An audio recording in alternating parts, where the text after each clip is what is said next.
Chers amis, dans cette vidéo, je vous invite à plonger avec moi dans la compréhension de ce qu'est un thème astral. Par définition, un thème astral représente une sorte de photographie du ciel, capturée à un instant donné pour un lieu précis. Imaginez, si vous le voulez bien, que nous appuyons sur un bouton pause, suspendant le balai des astres pour observer les positions, les interactions et les liens entre les planètes à ce moment-là. Il est essentiel de garder en tête que le ciel que nous fixons momentanément est en perpétuel mouvement. Les planètes continuent leur course, traçant chacune leur trajectoire et créant sans cesse de nouvelles interactions. Le thème astral n'est donc qu'un instantané, une représentation statique d'un mouvement dynamique et vivant. Un thème peut être dressé pour tout événement, qu'il s'agisse de la naissance d'un être humain, de la fondation d'un État, de la création d'une entreprise ou de tout événement marquant. En capturant cet instant unique, nous révélons des informations qui vont au-delà du moment présent, permettant une lecture symbolique et énergétique des potentialités et des influences en jeu. Le fait que les planètes poursuivent inlassablement leur course est d'ailleurs un élément central dans l'interprétation astrologique. À chaque instant, elles ajoutent de nouvelles influences, interagissant avec le thème de naissance et apportant des nuances complémentaires tout au long de la vie. Mais ne brûlons pas les étapes. Concentrons-nous pour le moment sur ce qu'un thème de naissance peut nous révéler.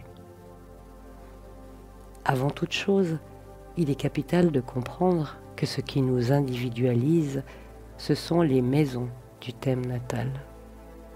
Les signes sont en lien avec la vie collective et saisonnière. Seules les maisons et les planètes qu'elles contiennent portent une signature vraiment individuelle. Mais qu'est-ce qu'une maison ? En astrologie, les maisons représentent les différentes sphères de notre vie ou des secteurs. Elles divisent le ciel en 12 sections, chacune associée à des domaines précis. Notre personnalité, nos relations, nos ressources, notre famille et bien plus encore. Contrairement aux signes qui se réfèrent à des qualités universelles, les maisons sont propres à chaque thème de naissance. Elles indiquent comment et où les énergies planétaires s'expriment dans notre vie quotidienne, apportant une dimension unique et individuelle à notre parcours. En ce sens, dire que l'on est Scorpion ascendant Sagittaire ne signifie pas grand-chose en soi. Ce qui est important, ce sont les maisons valorisées, c'est-à-dire celles qui contiennent des planètes, car ce sont elles qui, en premier, nous lancent des défis et nous ouvrent à des potentiels de développement. Les maisons, avec des planètes, sont comme des zones de focalisation énergétique dans notre vie.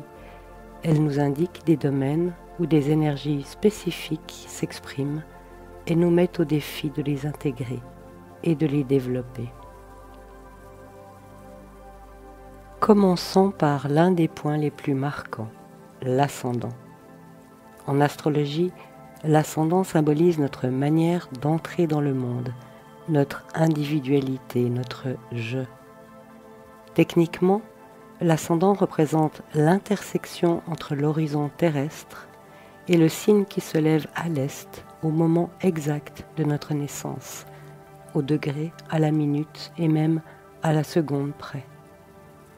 Cette position précise colore notre personnalité et notre façon d'aborder la vie, influençant ainsi notre façon de nous présenter aux autres et d'engager nos premières actions. Lorsque, au même moment, une ou plusieurs planètes se lèvent avec l'ascendant, elles auront un impact sur notre caractère et notre façon de percevoir et d'expérimenter la vie. Ce point d'entrée L'ascendant, qui est le départ de la maison 1, ne peut cependant être pleinement compris sans considérer son complément naturel, le descendant, qui se trouve exactement à l'ouest. Alors que l'ascendant incarne notre individualité, notre manière d'exister et de nous affirmer dans le monde, le descendant, situé à l'opposé sur la ligne d'horizon prolongée dans le ciel, symbolise notre façon d'entrer en relation avec les autres et le monde, de recevoir et de nous ouvrir au monde extérieur. C'est en quelque sorte notre polarité relationnelle, révélant la dynamique avec laquelle nous abordons les rencontres, les partenariats et les échanges avec autrui. Pour cette raison, l'axe ascendant-descendant est considéré comme celui de la conscience, car c'est bien dans notre interaction avec la vie et les autres que nous prenons conscience de qui nous sommes et de ce que nous portons en nous. Dans un thème astral, aucun signe, aucune planète, ni même aucun point comme l'ascendant ou le descendant ne peut être interprété isolément. Chaque élément fait partie d'un tout, et c'est en explorant la richesse des maisons et des signes qu'ils englobent que nous pouvons saisir la profondeur de leurs influences. Chaque maison, en face d'une autre, reflète des qualités complémentaires. L'ascendant et le descendant sont les deux faces d'une même pièce, l'un symbolisant notre je et l'autre notre tu ou le rapport au monde extérieur. Ce dialogue entre l'ascendant et le descendant nous invite à un parcours d'évolution et de découverte de soi à travers l'autre.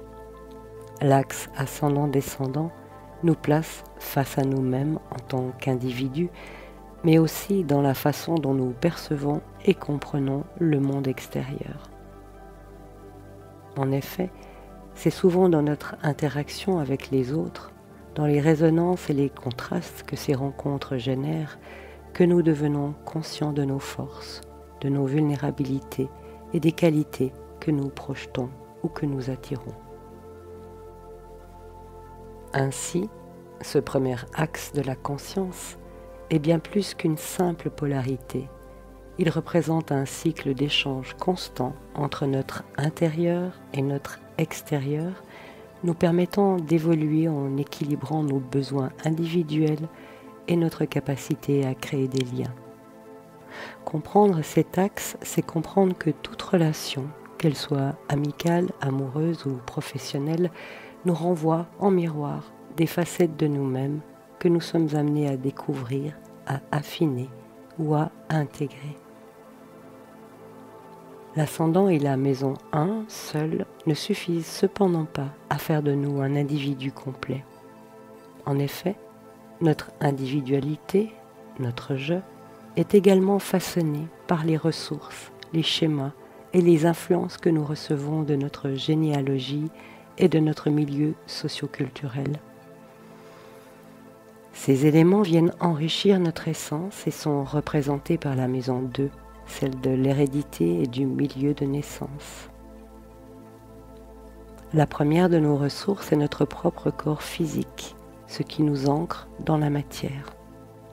La maison 2, c'est la maison qui nous nourrit, d'abord physiquement, mais aussi émotionnellement et affectivement, en nous procurant une base solide pour nous développer. Cette maison incarne la substance de notre être et elle rassemble ce que nous possédons et ce qui nous sécurise, que ce soit au niveau matériel ou par nos valeurs intérieures. En miroir de la maison 2, nous trouvons la maison 8, son opposé, sa complémentaire, qui incarne la substance des relations.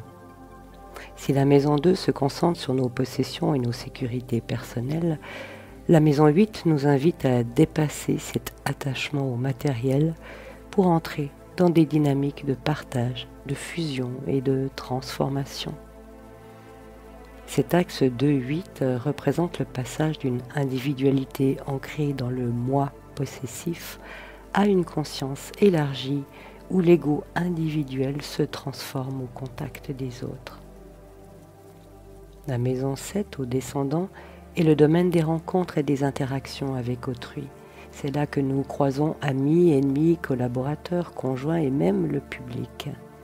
La maison 8, quant à elle, montre ce que nous faisons de ces rencontres.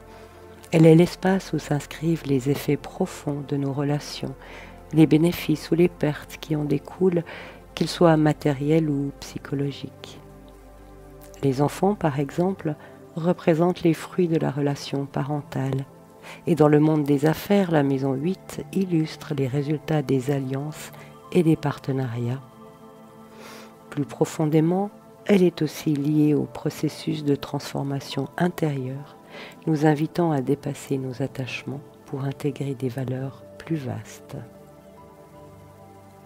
L'axe 2-8 nous enseigne à passer de l'accumulation de biens à une richesse plus profonde, acquise par la régénération et le lâcher-prise.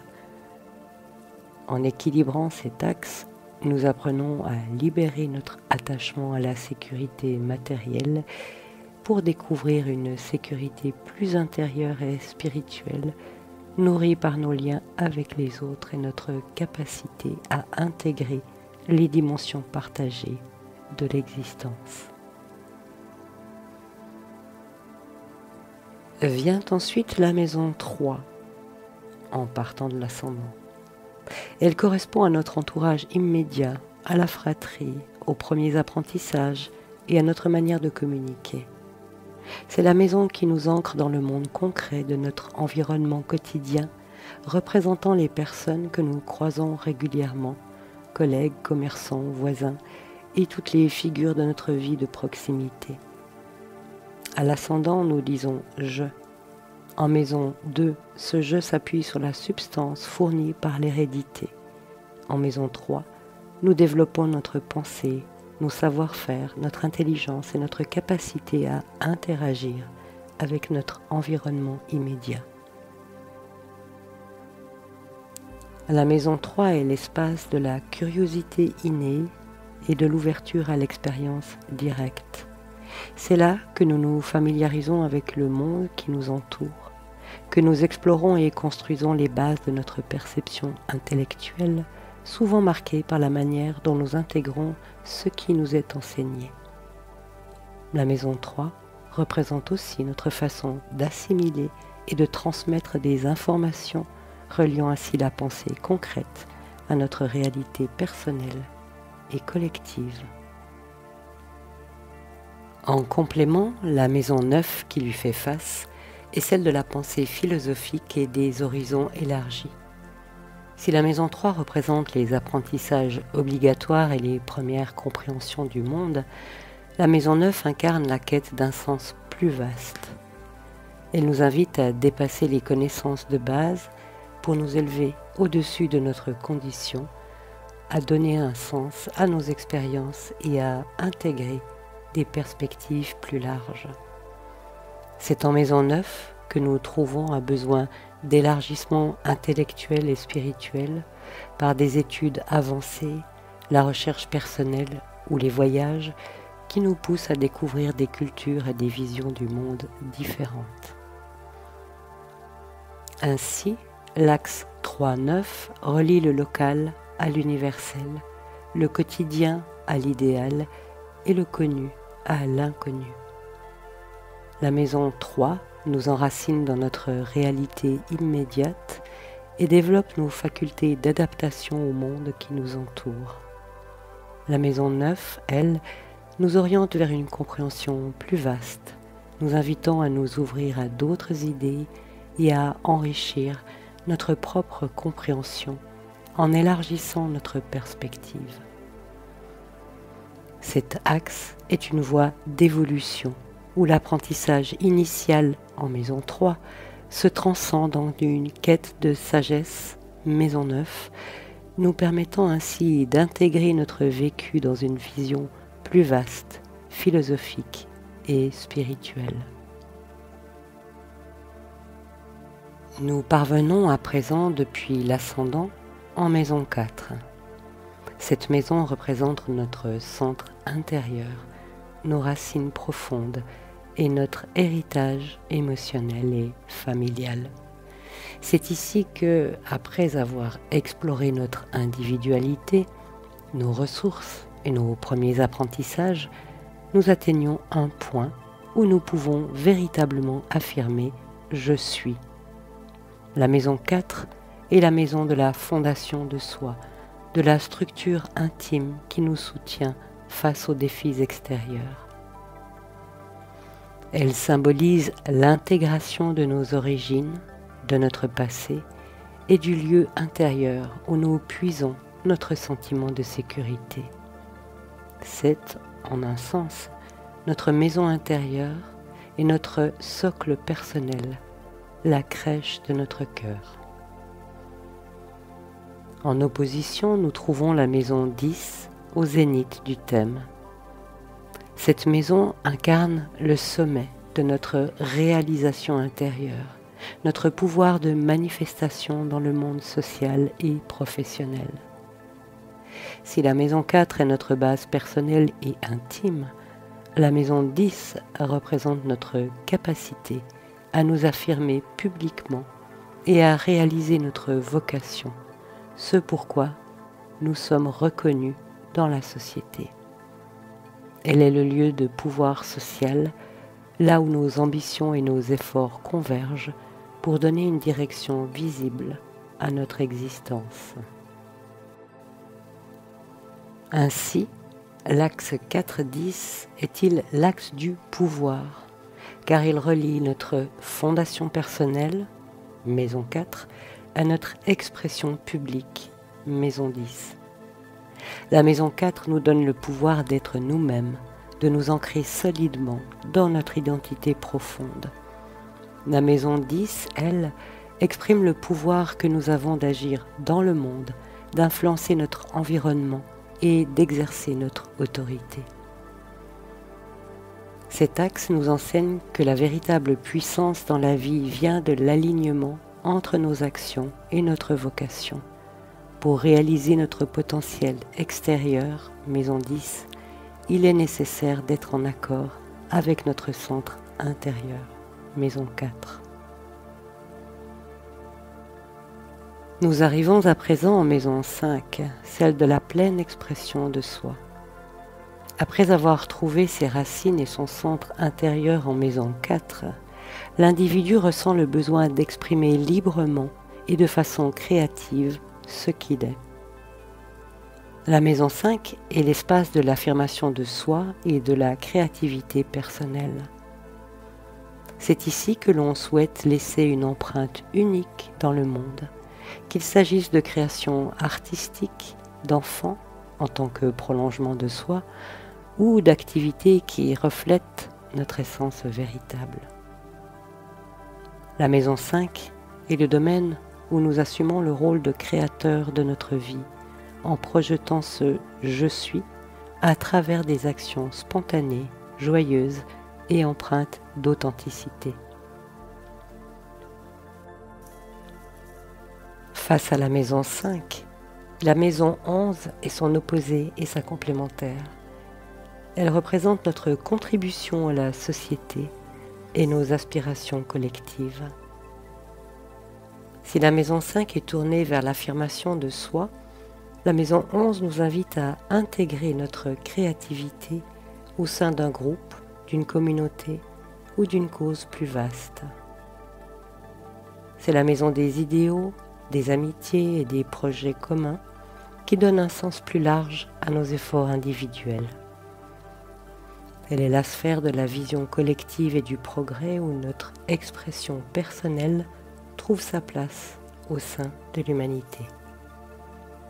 Ainsi, l'axe 5-11 est celui de l'expression et de la contribution. La maison 5 nous invite à briller en tant qu'individu, à affirmer ce qui nous rend uniques, tandis que la maison 11 nous pousse à dépasser notre ego pour participer à des idéaux collectifs, à œuvrer pour un bien commun. Cet axe est une dynamique d'équilibre entre le désir d'être soi-même et l'engagement dans une vision plus vaste où notre expression personnelle devient une force positive au service de la communauté. Enfin, nous parvenons, en étant partis depuis l'ascendant, en maison 6, qui est celle du réajustement, du perfectionnement de soi.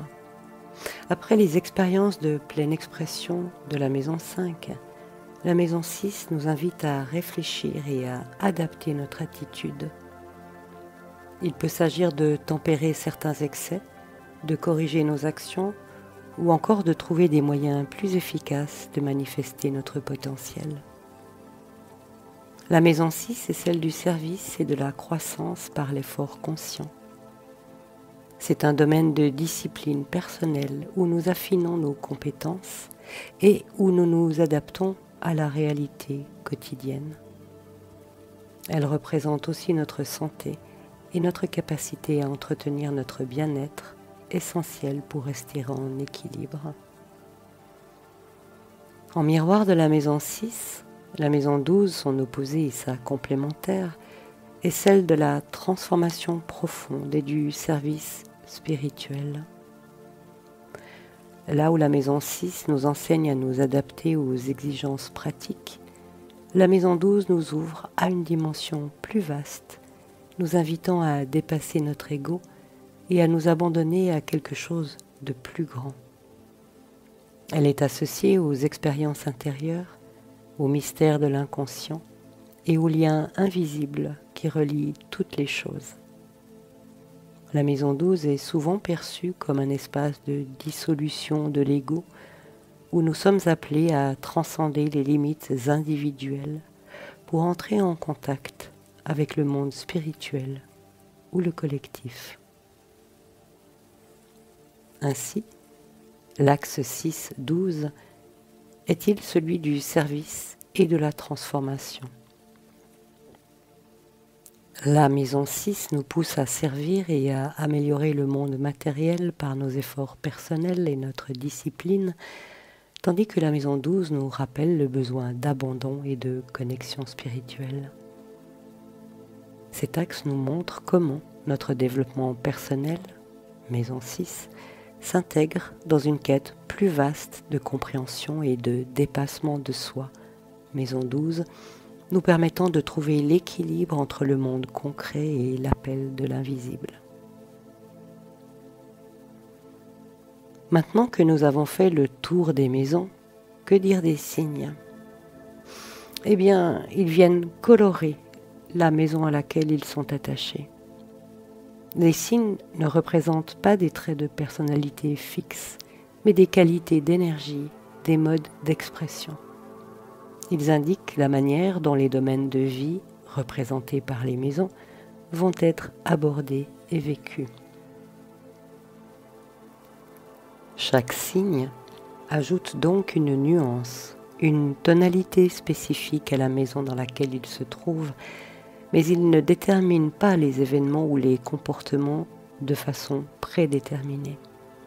Par exemple, un signe de feu comme le bélier peut colorer une maison avec un dynamisme et une impulsion d'action, tandis qu'un signe d'eau comme le cancer peut y apporter une sensibilité plus intuitive. Dans cette vision humaniste, les signes fonctionnent comme des orientations symboliques qui enrichissent notre expérience des maisons, révélant des styles et des attitudes possibles dans les différents domaines de notre vie. En ce sens, les signes fournissent une sorte de climat ou de filtre pour les énergies des maisons et des planètes qu'elles contiennent. Ils nous montrent comment nous pouvons exprimer nos expériences de manière créative en harmonisant l'énergie de chaque maison avec une qualité particulière. Cette dynamique permet à chacun de nous de personnaliser son parcours, d'intégrer des traits collectifs de manière unique et évolutive au service de notre développement individuel. Lorsque nous avons une ou plusieurs planètes dans une maison, notre attention doit s'y porter pour comprendre les expériences que cette maison nous propose. Chaque planète représente une fonction psychologique, un besoin fondamental qui cherche à s'exprimer dans un domaine particulier de notre vie. Ainsi, si la maison 7, le descendant, contient une ou plusieurs planètes, cela signifie que les relations, qu'il s'agisse du mariage, des partenariats, de la vie publique ou des relations avec un public, seront au cœur de notre développement personnel. Prenons l'exemple de la planète Vénus en maison 7. Vénus symbolise l'harmonie, l'amour et la recherche d'équilibre. Sa présence dans cette maison nous porte naturellement à la conciliation et à des relations harmonieuses, et nous chercherons probablement la compagnie de personnes partageant les mêmes valeurs. En revanche, si c'est Mars qui se trouve en maison 7, notre attitude pourrait être plus affirmative et énergique dans les relations. Mars, planète de l'action et de l'affirmation, nous pousse ici à faire preuve de leadership dans nos relations et nous invite parfois à apprendre à modérer notre impulsivité ou notre tendance à la confrontation. Bien sûr, il s'agira aussi d'affiner l'interprétation en fonction des aspects que les planètes forment, celles qui sont en 7, avec d'autres planètes du thème. La position des planètes dans les maisons indique les domaines où nous devons nous engager activement pour développer nos potentiels. Ces planètes ne dictent pas un comportement précis, mais suggèrent des énergies que nous avons l'opportunité de transformer et d'intégrer en tenant compte des qualités du signe qui colore la maison. Cette approche nous invite à voir les planètes comme des guides offrant des défis et des ressources pour évoluer consciemment dans chaque aspect de notre vie. Ainsi, pour clore cette première partie, retenons que les signes en eux-mêmes ne sont rien d'autre que des climats énergétiques et que l'essentiel repose sur la situation des planètes dans les maisons qui définissent les domaines où nos expériences de vie se concentrent.